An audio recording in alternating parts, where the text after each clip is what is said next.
In this tutorial, I'll show you how to edit contacts in DocuSign.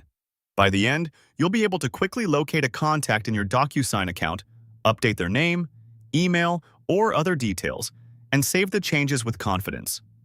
First, log in to DocuSign. On your screen, open your web browser, go to the DocuSign website, and click Log In. Type your email and password, then continue. If you're prompted for a verification code, complete that step to finish signing in. You should land on your DocuSign home dashboard. Next, click Contacts in the top menu. Look to the top navigation bar and select Contacts to open your address book. This takes you to the list of people saved to your DocuSign account. Now, find the contact you want to edit. You can scroll through the list or use the search field at the top to type part of the name or email. When you see the correct contact, pause for a moment and confirm you've selected the right person by checking the email address. This helps avoid changing details for the wrong contact, especially if you have similar names. Click Edit, the pencil icon, for that contact. You'll see an edit panel or window open for the selected contact. If the contact opens in a detail view, look for the pencil icon there and click it to make the fields editable. Update the name, email, or details.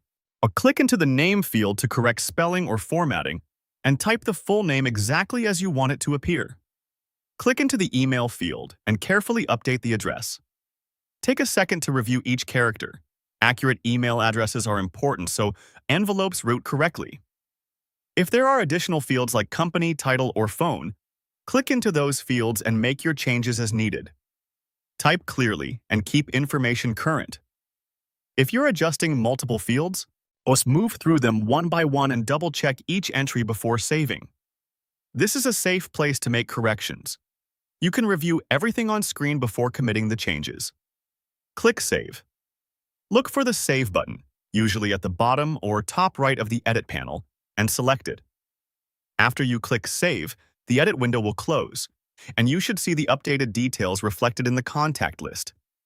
If a small confirmation message appears, that simply confirms your changes were applied. If you spot a typo after saving, you can return to the same contact and repeat the edit process to correct it. At this point, your contact information is up to date. The next time you prepare an envelope in DocuSign and start typing this person's name or email, the updated contact details will appear, helping you send documents to the correct address without delays. To recap the flow as you saw on screen, you logged into DocuSign, opened contacts from the top menu, located the correct person, you clicked the edit pencil, updated the name, email, or other fields, and saved. Keeping your DocuSign contacts accurate reduces errors and eliminates rework when sending agreements. Your contact edit in DocuSign is now complete and ready to use. For more step-by-step tutorials like this, subscribe and check out the other guides available on the channel.